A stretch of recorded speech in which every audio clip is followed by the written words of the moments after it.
تغيرت البلاد ومن عليها فوجهل الأرض مغرما قبيح تغيرت البلاد ومن عليها فوجهل الأرض مغرما قبيح تغير كل لذيذ طعام ولون وقلب شكل الوجه مليح. الحمد لله نحمده ونستعينه ونستغفره ونعوذ بالله من شرور أنفسنا ومن سيئات أعمالنا من يهده الله فلا مضل له ومن يضلله فلا هادي له ونشهد أن لا إله إلا الله وحده لا شريك له ونشهد أن سيدنا وسندنا وحبيب طبيبنا وطبيب قلوبنا ومولانا محمدا عبده ورسوله.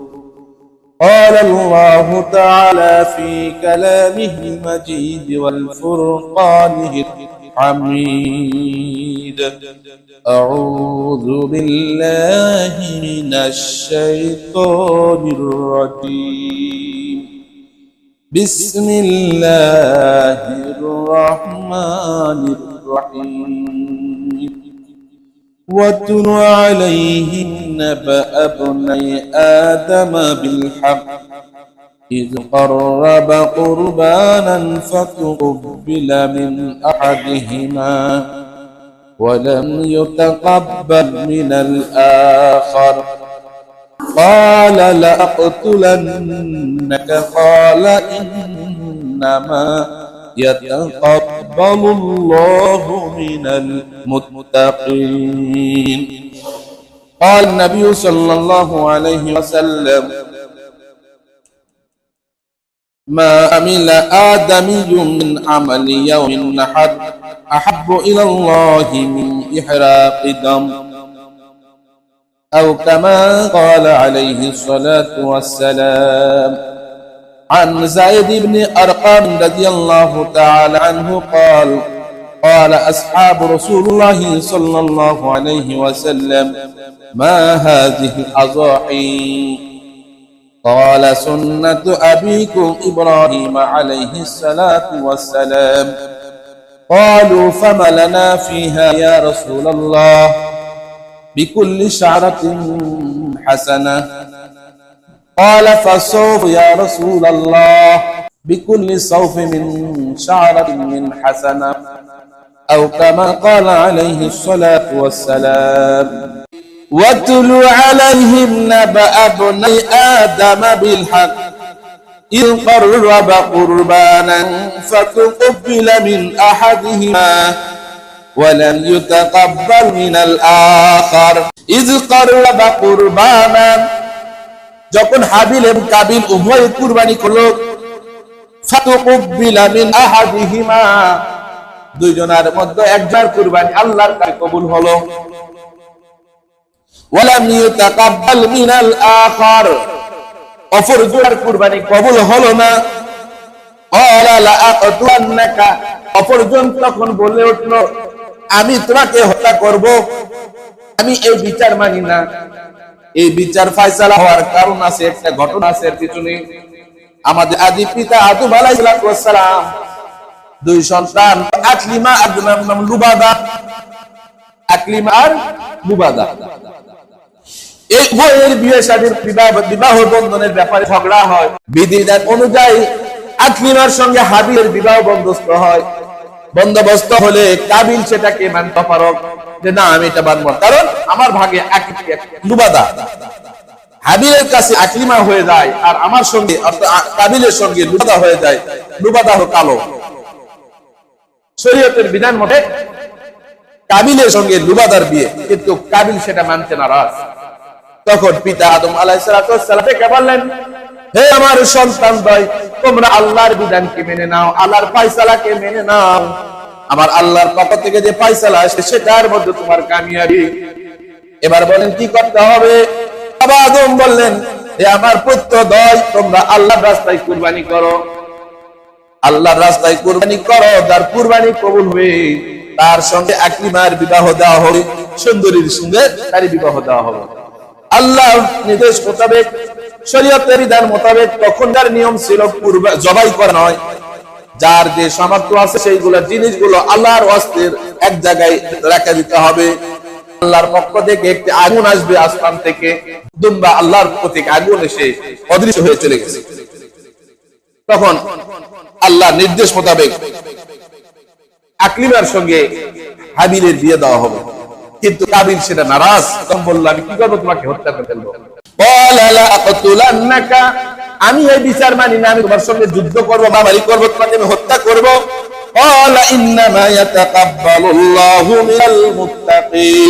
যে ব্যক্তি আল্লাহ ভীরু, খোদা ভীরু, তার কুরবানি আল্লাহ পাক কবুল করে থাকেন। এখানে একটা মেসেজ, সেটা আমরা যে কুরবানিটা করতেছি, এই কুরবানি এর ফ্যাক্ট নয়, ফ্যাক্ট হলো মুত্তাকিন, আমার মধ্যে কি পরহেজগারি আছে। আল্লাহ পাক কোরআনের মধ্যে বলেন, লা ইয়ানালাল্লাহু লুহুমুহা ওয়ালা দিমাউহা ওয়ালাকিন ইয়ানালুহুত তাকওয়া মিনকুম। আমার কাছে তোমার কুরবানির গোশত, রক্ত, মাংস, হাড্ডি, এগুলা আমি আল্লাহর কাছে কিছু পৌঁছে না। ওয়ালাকিন ইয়ানালুহুত তাকওয়া মিনকুম, শুধুমাত্র তোমার পরহেজগারিতা। ওয়ালাকিন ইয়ানালুহুত তাকওয়া মিনকুম, তোমাদের মধ্যে যাদের তাকওয়া ভালো, তার কুরবানিটা আল্লাহর কাছে কবুল হয়। বলুন সুবহানাল্লাহ। রক্ত মাংস কিছুই পৌঁছে না। কে বলেছেন? আমার আল্লাহ বলেছেন, হে আমার বান্দারা, তোমার কুরবানির জন্তু, তোমার গোশত, হাড্ডি, রক্ত কিছুই আমার কাছে পৌঁছে না, তোমার অন্তরের অবস্থাটা আমি আল্লাহ দেখতে চাই। তার মানে আমরা পশু কুরবানি দেওয়ার আগে নিজের পশুত্বটাকে কুরবানি করি ইনশাআল্লাহ। আমার আপনার মধ্যে যে পশুত্ব আছে, অসামাজিক আচরণ আছে, আমার মধ্যে ক্ষোভ আছে, লালস আছে, যেগুলা আল্লাহ পছন্দ করেন না, যেগুলো আল্লাহ নিষেধ করেছেন, এগুলাকে আমরা আগে বিসর্জন দেব, এগুলাকে কুরবানি করব এই পশু কুরবানির মধ্যে দেওয়ার মধ্য দিয়ে ইনশাআল্লাহ। ক্বালা ইন্নামা ইয়াতাকাব্বালুল্লাহু মিনাল মুত্তাকিন। হে ভাই, আপনি রাগ করেন না, তার মধ্যে খোদাভীরুতা আছে, যে ব্যক্তি মুত্তাকিন, তার কুরবানি কবুল হয়। লা ইন বাসাততা ইলাইকা ইয়াদাকা, লা ইন বাসাততা ইয়াদাকা, আমার হাত তোমার দিকে আমি প্রসারিত করব না তোমাকে হত্যা করার জন্য। লিতাকতুলানি মা আনা বিবাসতি ইয়াদি ইলাইকা লিআকতুলাকা ইন্নী আখাফুল্লাহু রাব্বাল আলামিন। বলছে, হে ভাই, আপনি আমাকে হত্যা করতে আসবেন বটে, কিন্তু আমি কিন্তু আপনাকে হত্যা করার জন্য আমার হাত প্রসারিত করব না। ইন্নী আখাফুল্লাহ রাব্বাল আলামিন, কেননা নিশ্চয় আমি আল্লাহকে ভয় করি। বলুন সুবহানাল্লাহ। হত্যা সংগঠিত হচ্ছে, মারামারি কাটাকাটি হচ্ছে, এটা মহা একটা ভাইরাস। এই হত্যা চক্র হওয়ার পর থেকে দুনিয়ার বুকে সুখ শান্তি আস্তে আস্তে নিষ্কৃষ্ট হয়ে যাচ্ছে, জিনিসের স্বাদ মজা এগুলো আস্তে আস্তে দূর হয়ে যাচ্ছে। আল্লামা সানাউল্লাহ পানিপতি রাহমাতুল্লাহি আলাইহি তাফসীরে আজহারির মধ্যে লিখেছেন, সামনে আলোচনা করব যদি সময় হয় ইনশাআল্লাহ। আচ্ছা, ইন্নী উরিদু আন আতুবা বিইসমি ওয়া ইসমিকা ফাতাকুনা মিন আসহাবিন নার। নিশ্চয় উরিদু আন তাবুআ বিইসমি, নিশ্চয় যে ব্যক্তি হত্যা করবে, যে ব্যক্তি হত্যা করবে, যে ব্যক্তি খুন করবে, আন তাবুআ বিইসমি, তার যখন পাপ, সেগুলো পাপ তার উপরে চাপানো হবে। ওয়া ইসমিকা, এবং তারও পাপকে বহন করতে হবে। অর্থাৎ ফাতাওয়াত লাহু নাফসাহু ফাতাআকি, সে কি করলো? তার ভাইকে হত্যা করে ফেললো। ফাকাতালাহু ফাআসা মিনাল কাসিন, সে তখন কাবিল কি হলো? ক্ষতিগ্রস্ত হয়ে গেল। সে নিজে কি হলো? কাবিল ক্ষতিগ্রস্ত হয়ে গেল, চিন্তায় পড়ে গেল, পেরেশানে পড়ে গেল যে আমি এই ভাইকে নিয়ে কি করব। তাফসীর ইবনে মাজারির মধ্যে লেখেন, কাবিল তার ভাইকে যখন হত্যা করলো, সে চিন্তায় পেরেশান করে বলে, হায় হায় আমি কি করবো। স্বাভাবিকভাবে যারা হত্যা করে, যারা খুন করে, নিজের স্বাভাবিক জ্ঞান ভারসাম্য হারে ফেলায়, কি করবে না করবে সেটাও খুঁজে পায় না। যারা হত্যা করবে তারা নিজেকে ব্যালেন্স রাখতে পারবে না, কোনো না কোনো ভাবে ফেসে যাবেই, কোনো না কোনো ভাবে প্রকাশ হবে। যেভাবে করুক না কেন, আজ নাই কাল প্রকাশ সেটা পাবে। কাবিল ভাইকে নিয়ে কি করবে চিন্তায় পড়ে গেছে। ভাইয়ের লাশ ঘাড়ে করে নিয়ে ঘুরতেছে।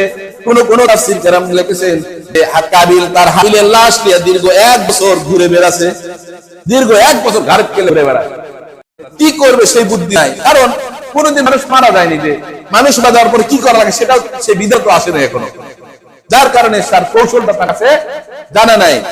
এই হাবিল এবং কাবিলের কাছে ছিলেন না।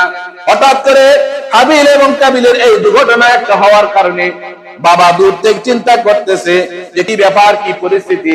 আজকে হঠাৎ করে কেন যেন দুনিয়া আবহাওয়া পরিবর্তন হয়ে গেল, প্রত্যেকটা জিনিসের স্বাদ আমাদের আজকে পরিবর্তন লাগে। হঠাৎ করে তাকায় দেখে যেগুলা খাদ্য রাখা ছিল, ফলমূল রাখা ছিল, কখনো পচে না।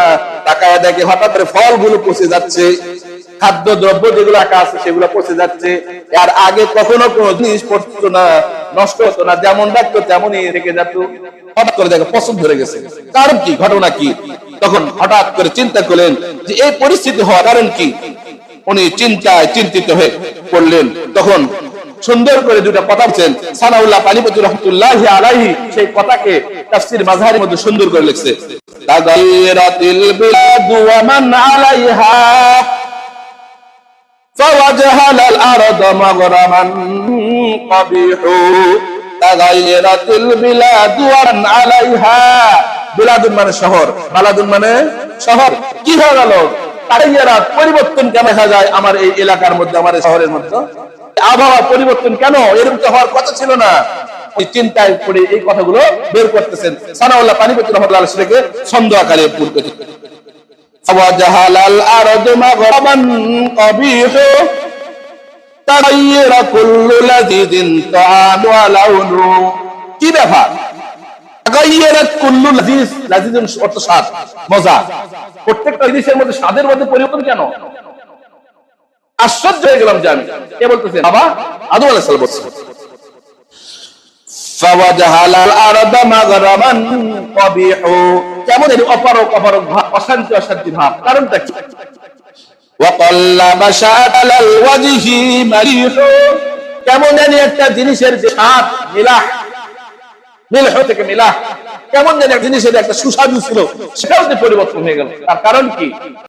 তাফসীরের বাইজুবির মধ্যে বলেছেন যে এক একটা হত্যা সংগঠিত হবে, আস্তে আস্তে প্রত্যেকটা জিনিসের স্বাদ, মজা সবকিছু পরিবর্তন হয়ে যাবে। যার কারণে আজকে 15-20 বছর 30 বছর আগের ব্যবধানে আমাদের ইলিশ মাছের একটা পরিবর্তন দেখে। পুকুরের মাছের যে একটা স্বাদ, বাজারের কিনা মাছের স্বাদের অনেক ব্যবধান ছিল না। পুকুরের মাছ এখন কি সেই স্বাদ লাগে? যতটুকু স্বাদ ওই মনে করেন জমির আয়ের পাশে একটা ডোবা করে রাখছিলেন, জমির ধারত একটা খাদি করা হয় না, গাড়া জমির, গাড়া জমির যে চুচড়া মাছ পাওয়া যায়, ওই মাছের স্বাদ আর পুকুরের মাছের স্বাদ মিলে, বাজারে কিনা মাছের সাথে পুকুরের মাছের স্বাদ মিলে না। এইরকম ভাবে আগেকার ইলিশ মাছের স্বাদ এখনকার ইলিশের সাথে মিলে, মনে হয় সিলভার খেলাম না কি খেলাম, বোঝা যায় না। আল্লাহ নবী আদম আলাইহিস সালাম এই কথা যখন বললেন যে কি কারণ, ঘটনা কি, এরকম পরিবর্তন কেন দেখা যায়, না জানি কোন ঘটনা ঘটে গেছে। এদিকে তার সন্তান আছে মারামারি কাটাকাটি লেগে হত্যা সংগঠিত করার ফলাফল বাবা ওখান থেকে পাইতেছে।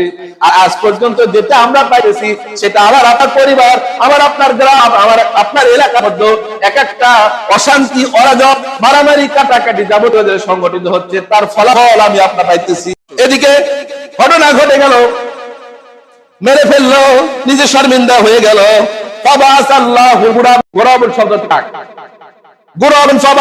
আল্লাহ দিলেন 1 বছর হয়ে যাচ্ছে, ঘাড় পেলে ঘুরতেছে।